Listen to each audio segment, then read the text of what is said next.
Olá.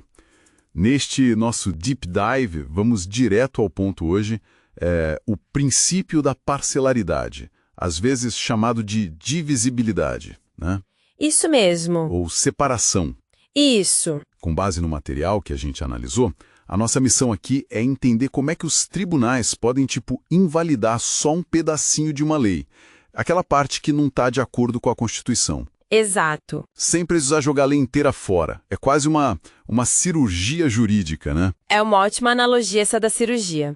A ideia é justamente essa, remover só o trecho específico, sabe? Pode ser uma palavra, um artigo, às vezes só um inciso que está ali causando o problema da inconstitucionalidade. Uhum. Mas, claro, isso tem condições. O principal é que o que sobra da lei, depois desse corte, ainda consiga funcionar sozinho, que ainda faça sentido. Entendi. E isso, olha, tá ligado a outros dois princípios bem importantes. Um é o da conservação das normas, que diz basicamente que a gente deve tentar salvar a lei o máximo possível, né, presumir que ela é constitucional. Certo, preservar o trabalho do legislador. Exato. E o outro é a separação dos poderes. O judiciário controla, sim, mas ele tenta interferir o mínimo indispensável naquilo que o legislativo decidiu. É um jeito de respeitar a decisão democrática, mesmo quando precisa corrigir uma parte dela. Ok, então não é, assim, uma carta branca para sair cortando lei. Tem regras, né? O que precisa acontecer para essa cirurgia ser viável? Quais são as condições? São fundamentalmente dois requisitos essenciais, vamos dizer. O primeiro é o que a gente chama de divisibilidade material do texto. Divisibilidade material, isso. Quer dizer, a parte que é inconstitucional tem que ser separável do resto do texto da lei. Tipo, fisicamente mesmo. Imagina conseguir destacar uma frase sem destruir o parágrafo inteiro, entende? Tá, faz sentido, como se fosse um bloco que dá para remover. Exatamente. Se a parte ruim estiver tão misturada, tão entrelaçada no texto que, se você tirar o resto vira uma coisa sem pé nem cabeça, aí não dá para aplicar. Entendi. E qual é a segunda condição? A segunda é a autonomia da parte remanescente. Depois que você removeu o trecho problemático, o que sobrou da lei tem que ter lógica própria. Tem que parar em pé sozinha. Isso. Tem que conseguir produzir efeitos jurídicos válidos por si só.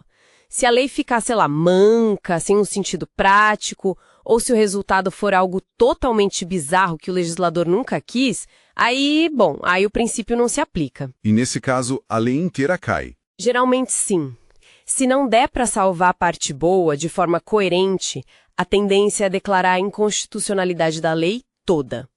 Avaliar essa autonomia do que sobra, olha, é um dos pontos mais delicados para o tribunal. Imagino. Mas me diz uma coisa, isso não corre o risco de, na prática, o judiciário acabar meio que reescrevendo a lei? Criando algo que talvez o legislativo original não tivesse pensado? É uma preocupação super válida e mostra bem essa tensão que existe no controle de constitucionalidade, né? O tribunal precisa ter muita cautela. Certo. Precisa garantir que a parte que fica ainda refleta pelo menos minimamente a intenção original da norma, mesmo que ajustada pela remoção. É um equilíbrio fino.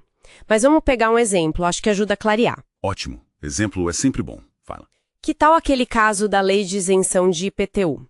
É bem didático. Vamos lá. Como seria? Imagina assim, uma lei municipal que dá isenção de IPTU para aposentados. Ótimo.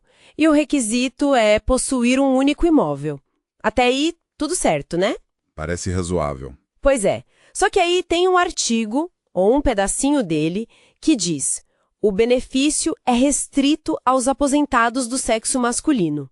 Pronto. Opa, aí complica. Isso fere a igualdade, né? Exatamente. Fere de frente o princípio da isonomia, lá do artigo 5º da Constituição. Igualdade entre homens e mulheres. Claramente inconstitucional essa restrição. E aí entra a parcelaridade. Isso. O tribunal, usando esse princípio, anula só a expressão do sexo masculino. Só esse pedacinho. E o resto da lei? O resto continua valendo. A isenção para aposentados com um único imóvel é mantida. Só que agora sem a restrição de gênero. Ela vale para todo mundo que se encaixa na regra. Homens e mulheres. Ah, entendi. Tira só o problema e mantém o benefício. Agora de forma correta. Exatamente. removeu a inconstitucionalidade pontual e preservou o objetivo principal da lei, que era beneficiar aposentados com o imóvel. Ficou bem claro agora. E o Supremo, o STF, usa bastante isso, né? O material que a gente viu cita o caso famoso da PEC dos precatórios. Foi analisado em várias ADIs, acho que 4357, 4425.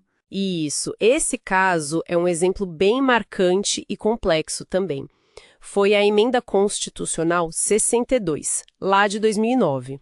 Ela mudou um monte de coisas sobre como o governo paga os precatórios, que são aquelas dívidas reconhecidas pela Justiça, né? Sei. O STF foi analisar essa emenda por meio das ADIs, que servem justamente para isso, para checar se está tudo ok com a Constituição, e o Supremo achou várias partes dessa emenda inconstitucionais. Que partes, por exemplo?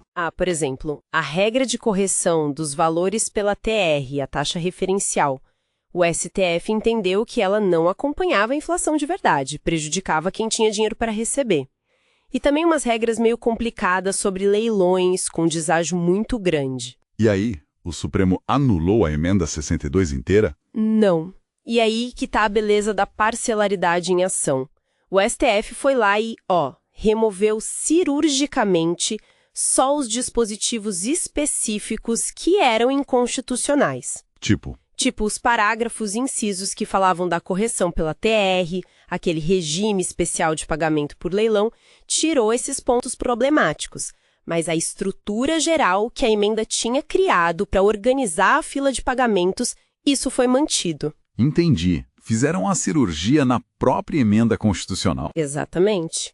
Operaram a norma, tiraram os tumores inconstitucionais, digamos assim, e ainda determinaram que o Congresso criasse um novo índice de correção mais justo.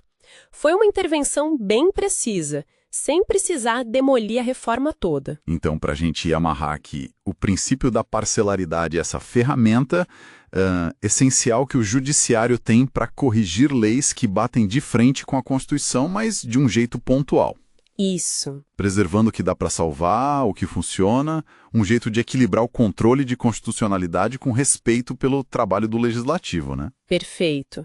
E a grande vantagem é evitar o tal vácuo legislativo. Imagina ficar sem regra nenhuma para um assunto importante. Seria ruim, né? Pois é. Então a parcelaridade garante que a correção seja feita só onde precisa mesmo, desde que, claro, a parte que fica da lei continue lógica, autônoma, é uma técnica fundamental para a harmonia do sistema. Faz todo sentido. E pensando nisso tudo, fica uma reflexão, né? Se essa parte que sobra da lei precisa funcionar sozinha, ter essa autonomia, será que a interpretação dessa lei remanescente, com o passar do tempo, não poderia levar a resultados ou consequências que os legisladores originais, lá atrás, quando fizeram a lei completa, nunca imaginaram? Boa pergunta. Fica aí a questão, né? Sobre os possíveis efeitos não intencionais que essa cirurgia legislativa pode acabar gerando no longo prazo. É algo para se pensar.